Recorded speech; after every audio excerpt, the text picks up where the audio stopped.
Today I'm going to be doing some batch cooking. I didn't get to it last week, and let me tell you, I felt it. I felt the difference.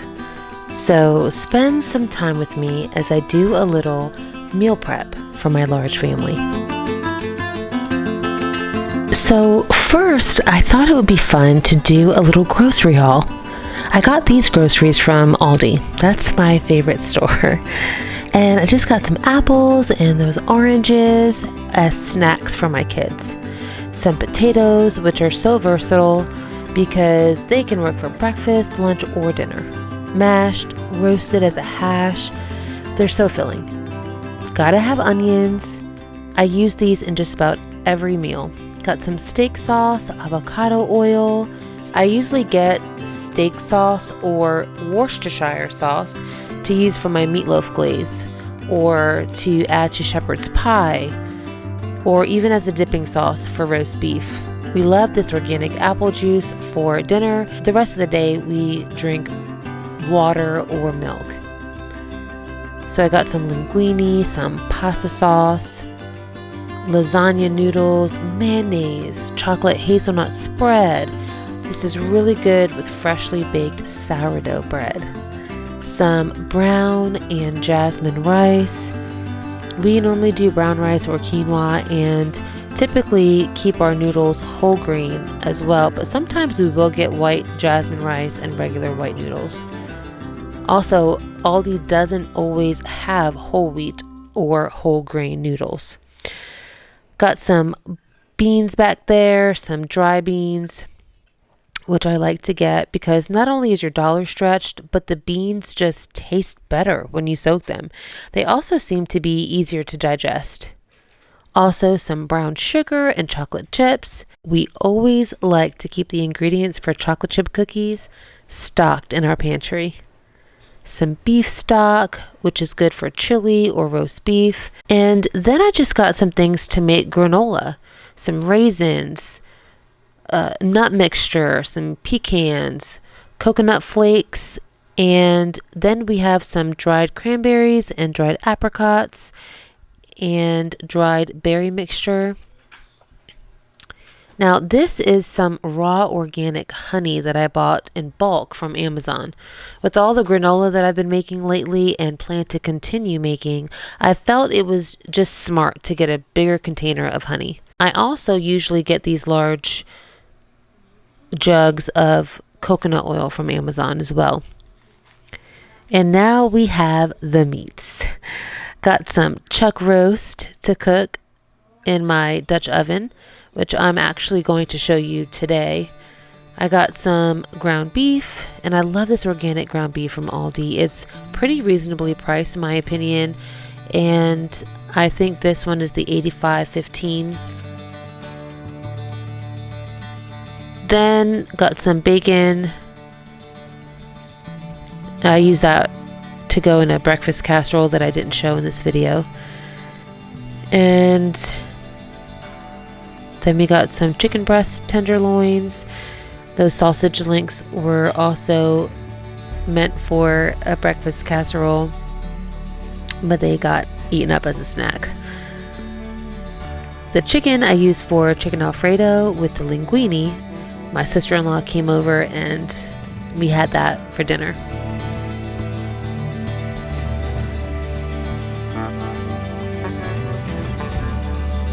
So that ham that I showed you is, at this point, I had already put it in the oven and got that going. I think it has to bake for like 2 hours or something like that because it was a pretty big ham.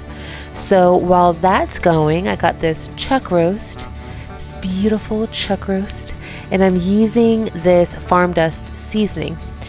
They have this at a local Mennonite store, but you can also get it at Amazon.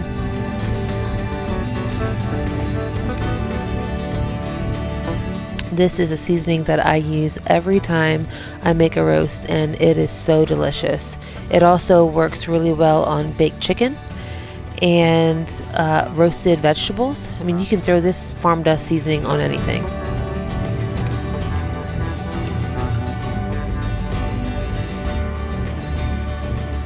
So I'm getting out some of these red potatoes so that I can wash them up.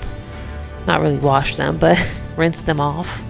Rinse off my carrots, and then I'll get them peeled and diced to go into the Dutch oven with my roast. So I have the roast searing in the Dutch oven first. This locks in the juices. It forms a really nice crust on the outside of the roast. And I just sear it on both sides for about 10 to 15 minutes per side. And then I put it in the oven with the lid on at about 350 degrees for around 3 hours or so.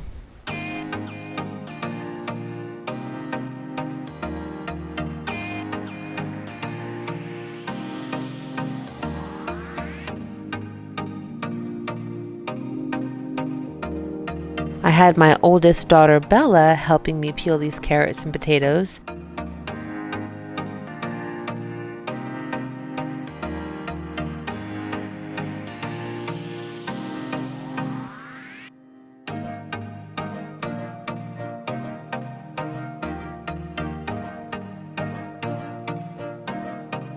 When I chop them, I like to keep them big since they're going to be in the oven for a few hours. I don't want them to be mushy. And what Bella is doing, she is adding some pats of butter to the roast and vegetables. That just gives it a little extra fat, a little extra flavor. I also drizzle a little avocado oil over everything as well. And then I just add a bit of water because the last couple times I had made a roast, it didn't really produce very much juice. So I wanted to add some water to help develop some of the juice. I really could have used that beef stock, but I didn't even think about it at the time. So I just had to adjust the ham. I had the ham on the top rack. And that's a heavy baking dish, and so is the cast iron Dutch oven. So I had to rotate it, put the ham on the bottom so that I could fit the roast in at the top.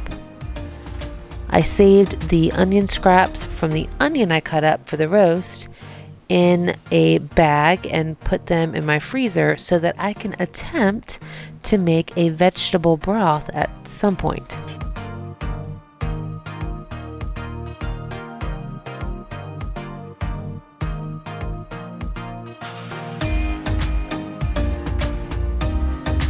Just gave my little guy a bit of water. Berkey's right there, but I don't have water in it right now.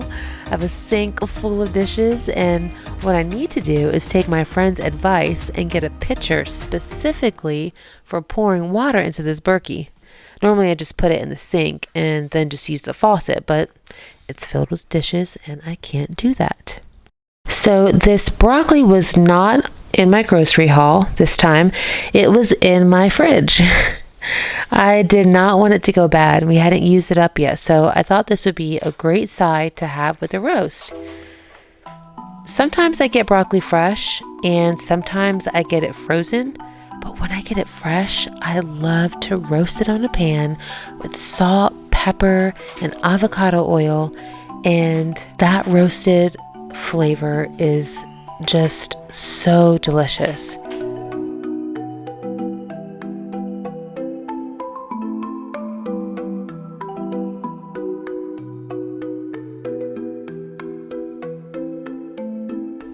So I just give it a really good rinse, and it wasn't getting rinsed well enough for me, so I just dumped it in that big bowl, filled it up with water, and gave it a good swish. And then I drained it, and now it's ready to go onto my big baking sheet.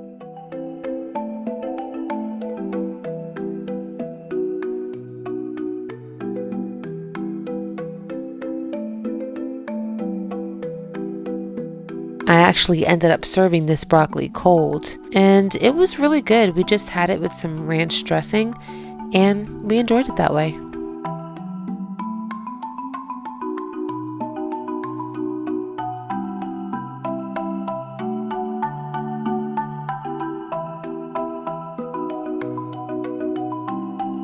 So my ham came out of the oven, and now I've freed up some space in there.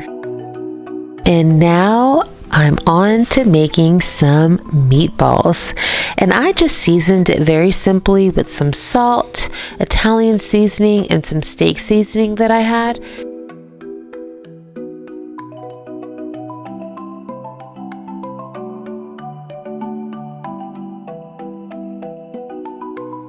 This is 2 pounds of ground beef, and I'm just using this ice cream scoop. And I love using an ice cream scoop for my meatballs because it ensures that they're all about the same size. I use it for my cookies too. I just like having all of my cookies right around the same size. Same thing with the meatballs. So 2 pounds fits perfectly in this 10-inch skillet. And what I do is I cook the meatballs on the stove first and then let them finish in the oven. So I took out my broccoli and then add the meatballs, and sometimes I'll do half ground sausage and half ground beef for my meatballs, and they come out really delicious. But I just think it's so much easier to cook with just ground beef because if it's a little pink inside, it doesn't matter. But you have to make sure that pork is done all the way.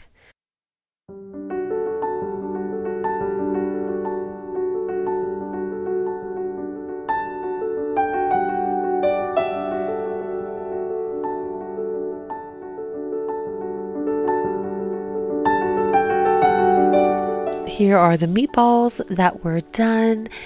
And now this is the roast beef that is all done, and you can see it's just really tender. I'm just using this fork and it's just falling apart, and the vegetables were perfectly tender as well. So this is the next day, and I've made some bread rolls.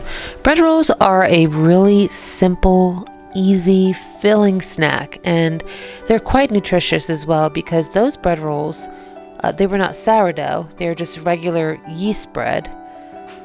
Actually, this is what I'm making right now, my sourdough levain here, but those yeast bread rolls were just freshly ground flour, water, olive oil, salt, and yeast, and then some really good quality grass-fed butter, and it just fills you up.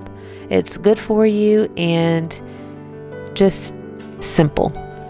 And if you didn't know, I have a sourdough starter that I keep in my fridge, and it's considered a dry starter. And so what I do is I just take 30 grams of that dry starter out, and I mix it with 120 grams of flour and 130 grams of warm water, and I mix that all together, let it sit for 4 to 6 hours, and it gets bubbly, and it turns into what is commonly called sourdough starter, like the wet starter. But in this case, it's a levain, and that's what I use for my sourdough bread.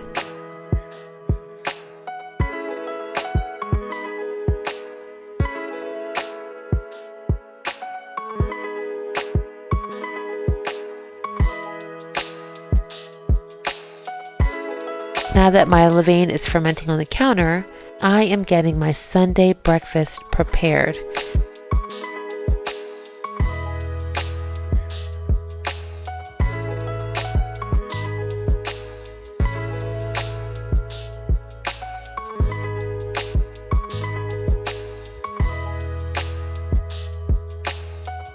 And my sister called me while I was making these muffins, and my girls love to FaceTime with her, and so Sophie comes in, she heard her voice, and she just had to make sure she said hello. Hi, Victoria. Thank you. I really enjoy recipes that are like a master recipe for something, and then I can make different variations of that thing from this one master recipe. For example, these muffins. The recipe I'm using, I'll link it in the description. It's just a standard basic muffin recipe, and I used blueberries this day, but at another time I could use chocolate chips, and another time I could use bananas, and another time I could just use cinnamon and other seasonings that would make it like a pumpkin spice. I could use pumpkin puree or strawberries. I could make a variety of different muffins using the same recipe.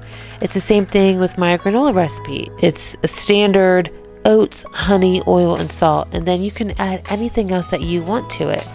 I add raisins and craisins and nuts, but you can play around with the different types of nuts that you use, the different types of dried fruits that you use, and different spices as well.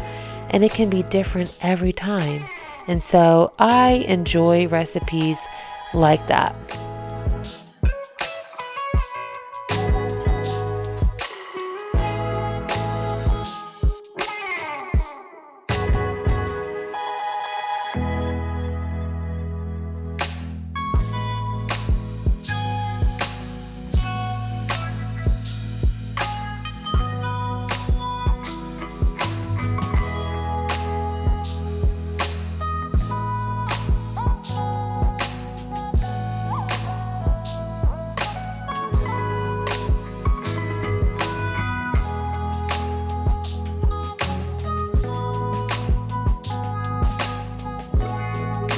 So we had some fresh blueberries, and that's what I wanted to add to these muffins. And I just rinsed them off and drained them. And for this recipe, I used 1.5 cups of fresh blueberries. I'm sure you could use frozen ones as well, but you might need to add extra flour to make up for the extra moisture that the frozen fruit would add to it.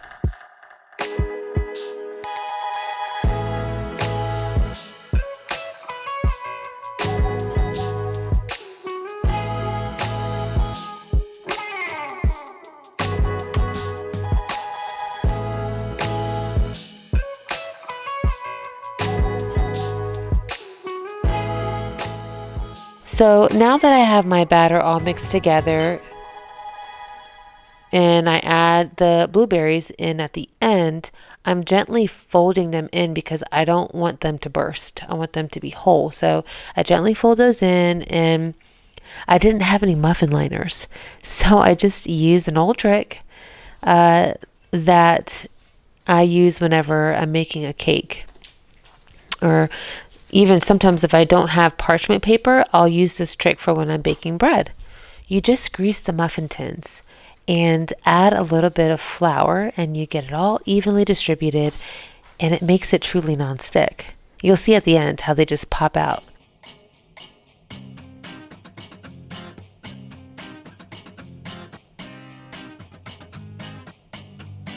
And again with my ice cream scoop, this thing gets used around here.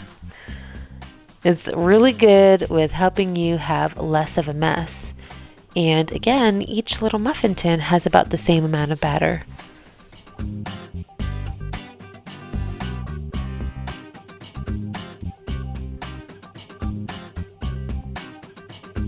So here I'm just making a big pot of rice, and this is a really good way to make sure you have a side for multiple meals in your refrigerator, because rice will stay good for several days in the fridge.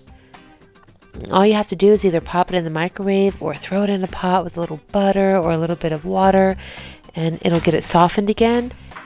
It's really easy. It warms up really well. So I'm just rinsing and draining it and following the directions on the bag. I really love jasmine rice because it's so fragrant. And I just added a little chicken bouillon for some extra flavor, but you could use chicken stock instead of water and the chicken bouillon, and that would give it excellent flavor as well. I do that sometimes.